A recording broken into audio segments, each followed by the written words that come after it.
Good afternoon, ladies, gentlemen, friends, brothers, sisters. Let me introduce myself. I'm an old man. And the story is like that. It means, I think half a year ago, before PBP, I went training with Patrick. Our guys from Sabah, strong guy from Sabah, he came down. We go up to Ring Chang, Guamosan, and then come back to Rao. Then we stopped by at the Chinese restaurant for dinner. Then the owner come and tell me, he said, "Wow, it's very good, you can bring your son out for cycling." So I told him, yeah, I wish he's my son. Then the other joke is, I got a very good Malay doctor. I just recently saw him, and he was quite impressed with my recovery because I did a minor procedure. So he said, "Okay, you can come back and see me in 3 months' time, everything is fine." So instead of I consulting him, he started consulting me about cycling. He's a very fit guy, this doctor. I think he's a very good cyclist. Then he started to ask me about what trainer I'm using and things like that. What diet are you on and things like that. So that's how the thing works about cycling. So going further is I went to first international event is I went to LEL in 2022, and that was a very interesting ride. And LEL is in UK, and you know the UK terrain and the climate is very different from I think even Paris, which is probably 2 hours by train. I think we are going there again in 2025. So guys, I think watch out. It's not a very easy event. And then I attend the PBP. PBP is very different. It's like a festival. That means we all go there, we all enjoy ourselves. There is no pressure when you cycle there because everybody is out there to support you. Then I came back, then I went to Japan. This is a very interesting ride. A lot of people ask me how difficult it is, the Japanese Odyssey. So by the name itself, you know the Odyssey is probably an adventure type of ride. So with due respect to LEL and PBP, the comparison, but actually I had to do a comparison just for your understanding of the difficulty of this type of ride. PBP and LEL is like our 600 Audax weekend ride compared to the Japanese Odyssey. The reason is because the Odyssey is around a 2 weeks event, actually you need to complete it in 12 days. The distance is 2,800 kilometers, and with an elevation of around 44,000. So at that kind of elevation is actually very difficult. So bear in mind that if you all want to attend this type of event, try to go stage by stage. Don't from like PBP or LEL type of event, you try to jump to that stage. But for me, it's different because I'm a man in a hurry, because I don't have many years left in cycling, so I have to go. But for you all, try to start young, do this type of difficult event. But before going into this type of event, like 2 weeks event, you try to do from PBP is around 4 to 5 days, LEL is around 5 days. You do probably a week event, probably an elevation of 20,000 before you graduate to a next level. So how difficult about this Japanese Odyssey is, I think the terrain is very difficult, but the most difficult is the climate. Because this is the only event that is held in autumn, which is quite cold in Japan. Most of the international events are held during summertime. So with that kind of temperature, that means every day is extremely cold when you go up to the mountain. That means how we sleep, we actually sleep at the roadside. We try to, every night we don't know where we are going to sleep. We have to find a place to sleep. So the sleeping place is between heaven and hell. In the town center, let me tell you a story. In the town center, we slept at this very comfortable love hotel. In Japan, if you all bring your girlfriend there, please ask me. I will tell you which love hotel to go. How to check in? Actually, it's very easy. No problem. You know, I know everything. It's actually very easy to check into a love hotel. It's very discreet. When you go in, there's nobody who greet you. Everything is done and anonymously, no human contact. When you go in, there's a dedicated car park. You can park your bicycle there or you can bring it to your room. Then there's a big TV screen that show all the rooms available to you. So you don't need advance booking. You just press the room because the price is written there. You just press it. Then they'll print out a chip for you, which is a room number. And you go into the lift and you go out there. On the lift, you will never meet any people because it's a separate one. They have a barrier. Those coming down and going up will not see each other. So once you go into the room is huge. That's why cyclists like that. My Japanese friend told me to go to those hotels because the room is so big. You can put 5 bicycles inside there, and the bathroom is so huge that you can shower quickly and then go to sleep. And it's very comfortable because Japanese like foreplay. It's not like Malaysia, those you walk out to a 4-story room and then that's it. It's one bed, no blanket, nothing. Then out in the city, then we have to find a place to sleep. There's no hotel. So most of the time I slept at the train station. So I usually find a train station. I sleep beside the train station. Why train station? Because there is toilet there. Then usually under the staircase, under the stairwells and things like that. On lucky occasion, I can found on the mountain pass there those cabins. Those cabins are community cabins that is shared for those villagers. So those are the places that I sleep. And I can't bring a sleeping bag because it's too heavy. So I just brought a BB bag and those aluminum emergency foil. And once you reach there, you can sleep because your body is still warm. But halfway through the sleep, probably around 2-3 hours, you start to wake up because of the condensation. Because you use aluminum foil, it's like very wet inside there. So once you try to dump the aluminum foil away, then the cold start to come in. Then you start to feel, you actually shiver. So I quickly get out and start cycling. Once you start cycle, then you warm yourself up again. That's how we suffer during. And those in the mountain area is so cold that I think you can't find this type of knowledge on the YouTube because competitive European cyclists will never tell you about all these things. Those is so cold that your mechanical pump, the hand pump, does not work. If you want your hand pump to work, then you have to wrap it inside your cloth and put inside your bag. Because I just hang my pump outside. It's so cold that the rubber actually shrinks. That when you stop pumping, there's no air coming out. And then I thought I'm smart. I brought CO2 along because we all use CO2. It's very fast.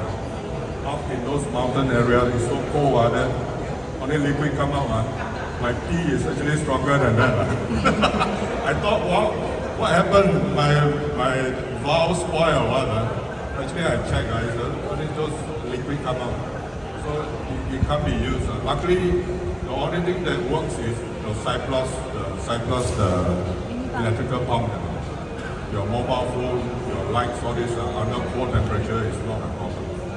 Yeah. So all these are very competitive, knowledge, a lot of cyclists won't tell you, right? Because they depend on all this knowledge for them to win the race. And even like hotel checking one, they won't tell you. So all these things you have to learn along the way, Then another thing that is very critical is for us Asians now, when we go cycling in Japan or this type of cold place, especially in Japan now, when we cycle on the first day, the elevation is terrible. We cycle around 400 kilometers. The elevation is around nearly 10,000 on the first 2 days. I think probably 25% of the people went to the beach. We went to the Kyushu Island. They want to find a flatter ground to cycle to come out, but there's no way because when you go out, it's even worse. So we already reached the mountain top. Then we cycle from there, and the gradient is ridiculously steep. It's like Miku type of gradient. Let me give an example, like Gerard Toy is very near here. The elevation is around 250 meters. The distance to go up to the 250 is around 5 kilometers for Gerard Toy, which is already quite difficult for us, for our level. And because the longer distance, the gradient is lower. But for Japanese style gradient, there are 600 meters. The gradient is the distance is 4 kilometers, so it's like Miku type of gradient, and we have to probably cycle at least 20 tiles. For the 2,800 distance is around 20 Miku 4 kilometers long, and with heavy bike it's very difficult, So to attain that type of elevation, I think you all must be prepared. My gear is not enough also. That means I went with the Ultra gear. I should go with the GLX, things like that. Well, the other important thing is we fall sick during the long duration, because we are Asian, we are not used to that type of cold environment. And especially in Japan, the first few days when we cycle, there's live volcano going out everywhere, 3 live volcano, and the ash actually fall down. It's so thick on the floor that we breathe in, then we start to have running nose. Then after 3-4 days, the running nose will become diarrhea, because the doctor tell me your mucus is infected with bacteria, actually went into your stomach, and that will cause diarrhea. And I try to use charcoal, it does not help, it does not stop. Luckily, I went to see my family doctor. She gave me antibiotics to bring along. Then on the first day with the antibiotics, it stopped immediately. But once you've taken the antibiotics, then you have to continue until the whole course finish.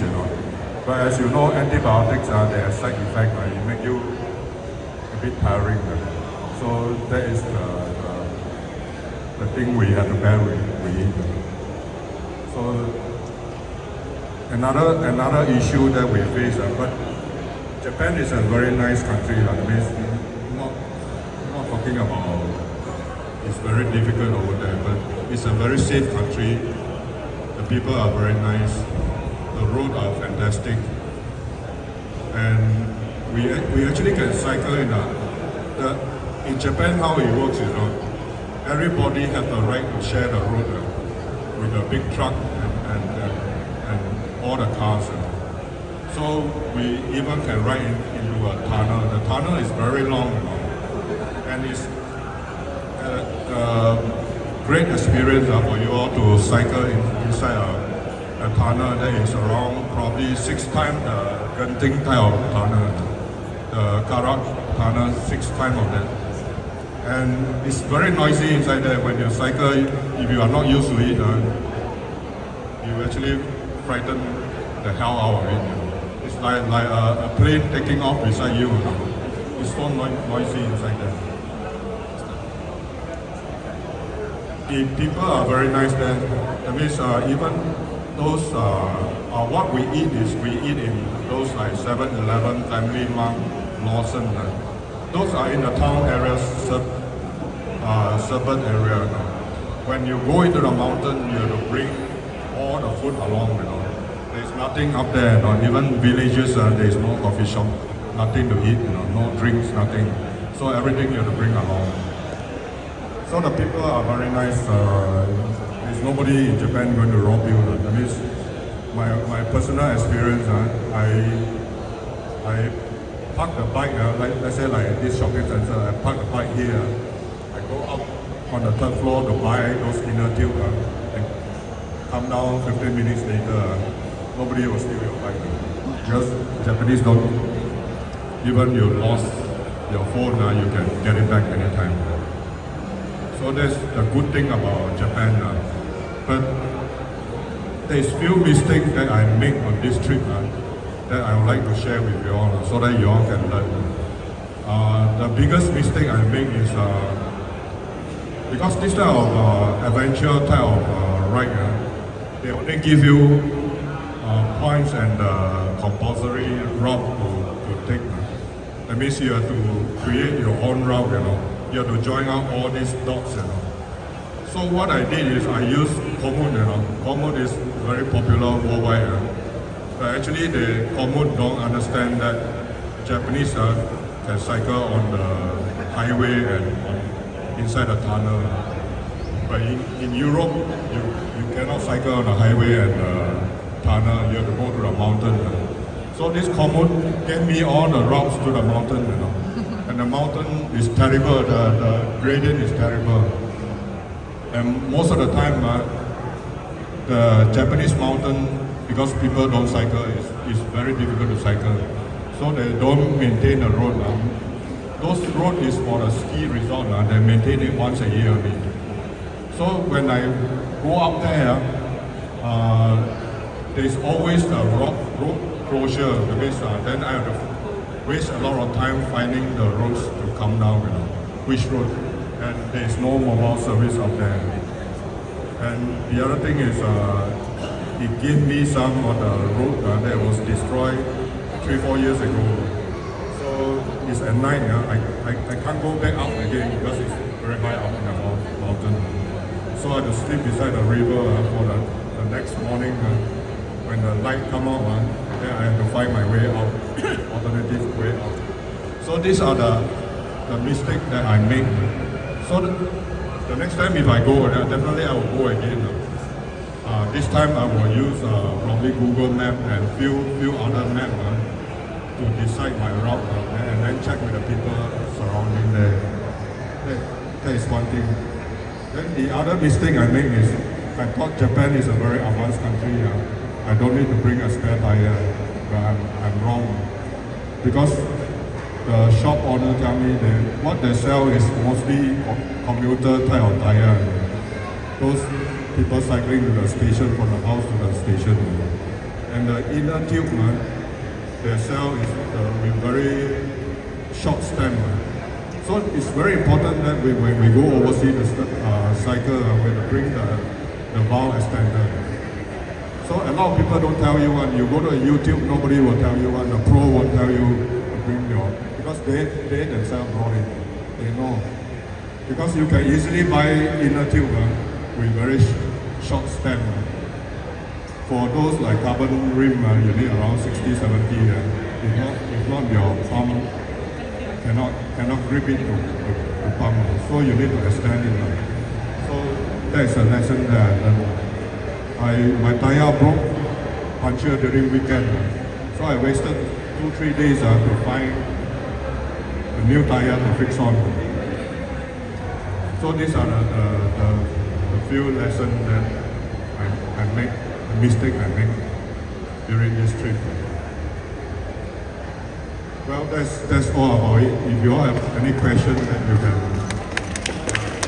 But there's another part of it that I'm going to share with you all. I started cycling late. I just started cycling around 5 years. This is my 5th year. 4 years. This is my fifth consecutive SR. So for you all, I think it's better that you all start early. Start the plan early. because I'm a man in a hurry. So I need to do all these events. There's many events that I would like to do, but I don't know whether I got the chance to do. Because every year I age, I lost 10 watt, lost 1,000 kilometers. So next year I don't think I can do what I can do this year. But I hope I still can. That's why I don't go hiking nowadays, because I need to preserve my knees.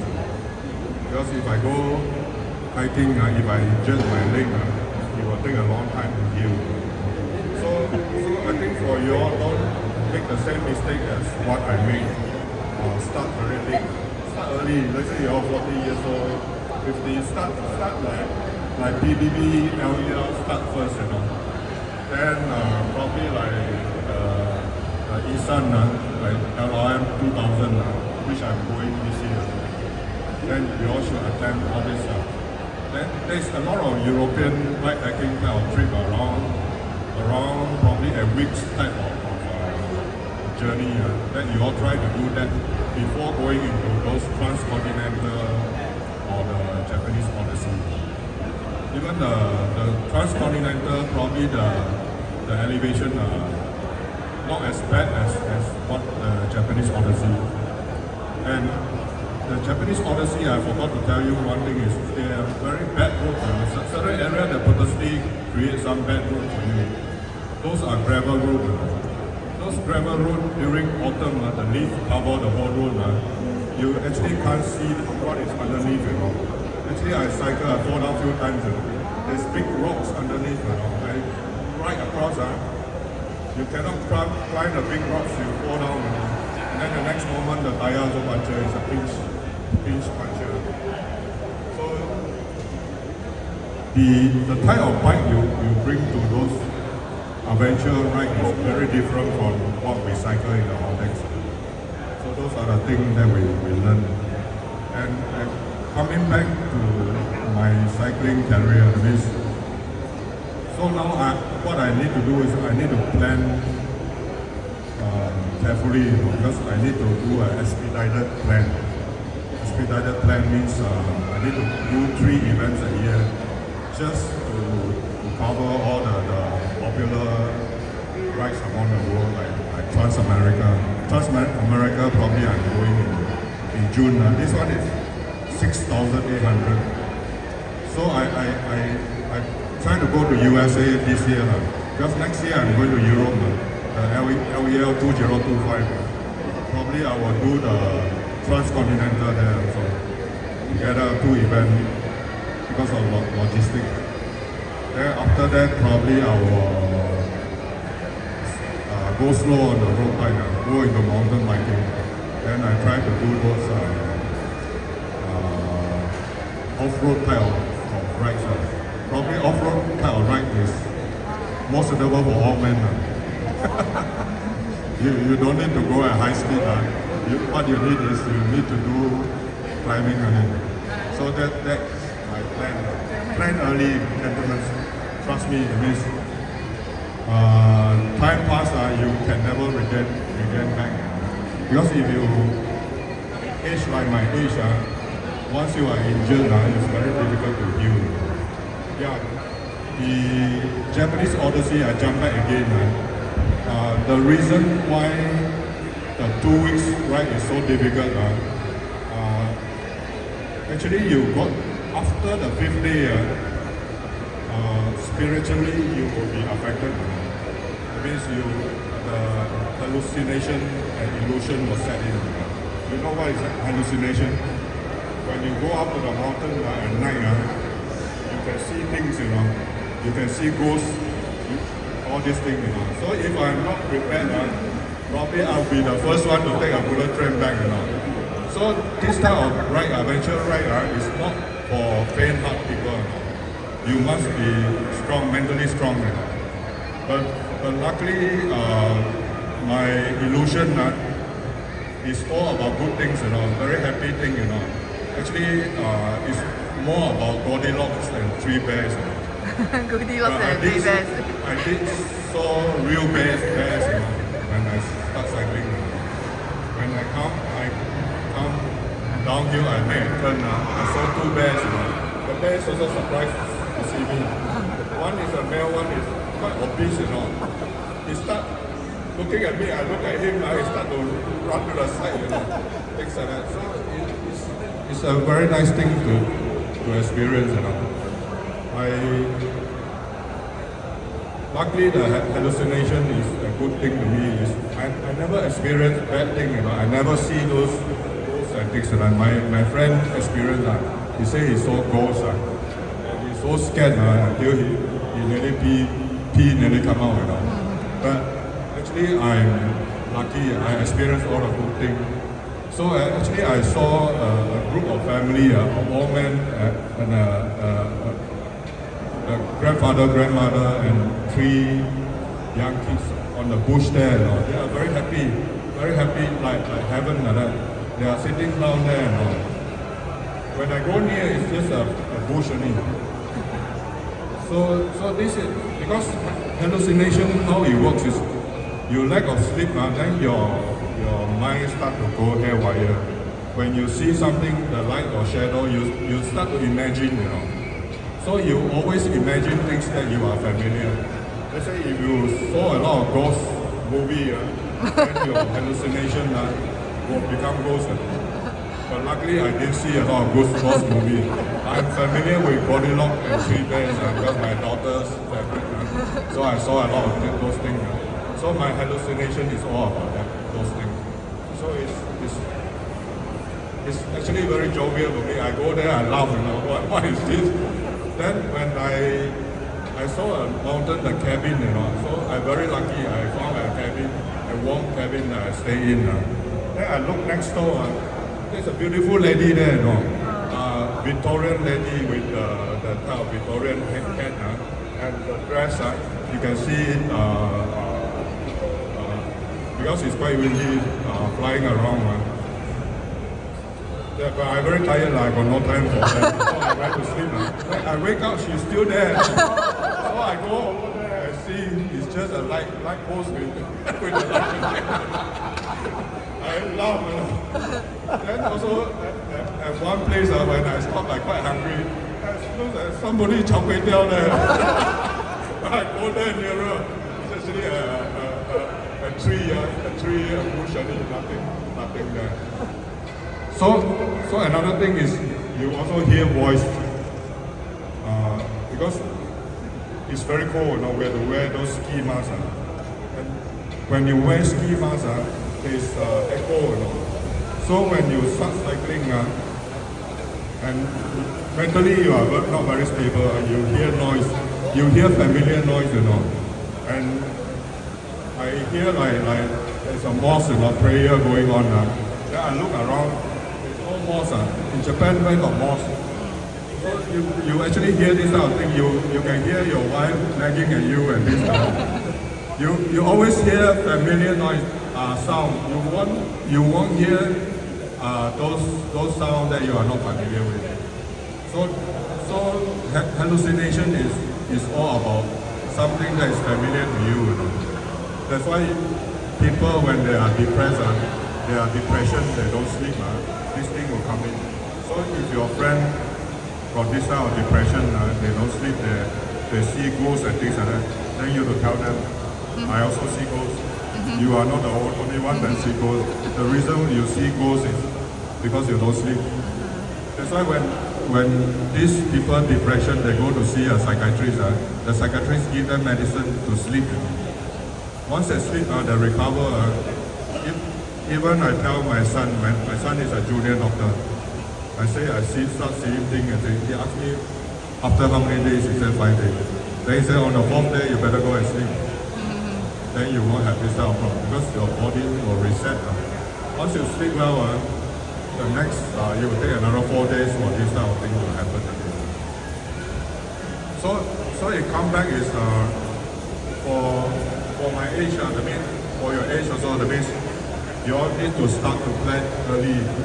That means every year you must have a plan. But of course, career is the most important thing to you all. But you should start planning now. Cycling can bring us into a very advanced age. You know. So how to plan? not to lose interest in cycling. That's the most important thing. Because like what Sam said, this year SR become less and things like that. Because a lot of people don't plan. After you already did something, then you lose interest in it. Then you start to one of my friends went golfing and things like that. So you must have a plan to keep you sustained to this kind of the thing that you love the most. For me, after I retire, actually I'm more busy than what I'm doing last time. Last time I stay around 280 nights in the hotel. I was a very busy man, looking after probably 5,000 technical staff. But today I'm still as busy. That means people say when you retire you have nothing to do. But I say no. I don't have my own. I don't have a coach. I train myself. I do my own planning.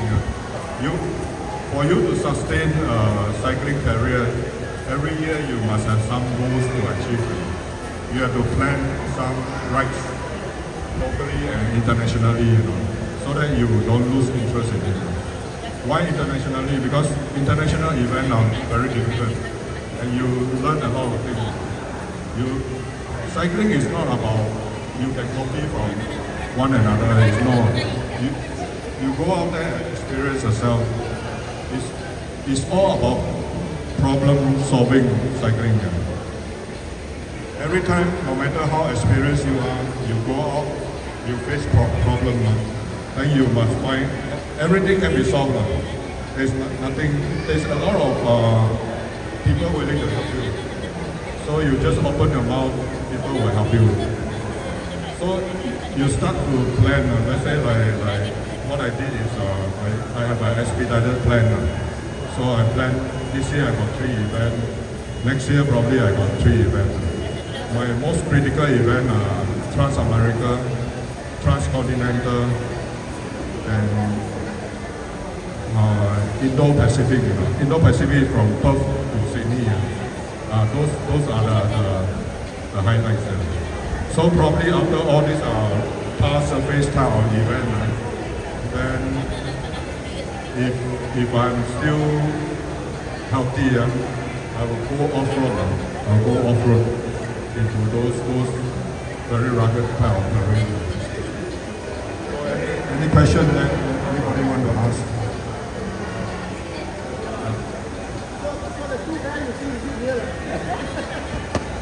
The bear is real or not? Yeah, the bears are real. Oh, I forgot to tell you one more thing. It's very interesting.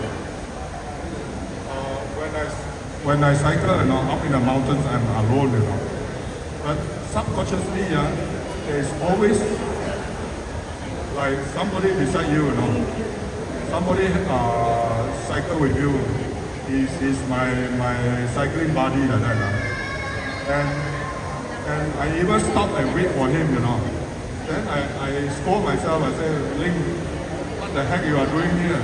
There's nobody around here. And it does not stop there, Every few hours you come back again. You are like somebody cycling with you. You know those Himalaya mountaineers, they cannot sleep on the way up, going up to the mountain. They probably take 2-3 days. They don't sleep also. So they also face the same problem. They say at night there's an angel helping them. Actually there is no, because subconsciously you are very lonely. You want comfort. That actually help you. Your mind is actually helping you that somebody is with you. Don't worry. So your mind is playing tricks. But you must be a strong guy. You must understand all this before you go cycling. If you don't, you will break down. You will be the first one to take a train back. So anything after 1 week, you have to watch out. These are the psychic things that will come into you, and nobody can help you. Because even my friend said there are 2 fellows alone, one behind, one back. They also face the same thing. So I hope something that I feel are useful. Thank you, Mr. Ling, for sharing his experience with cycling around the world. And of course, when he said the Love Hotel, you can see he's so happy. So I'll ask you some more details on that.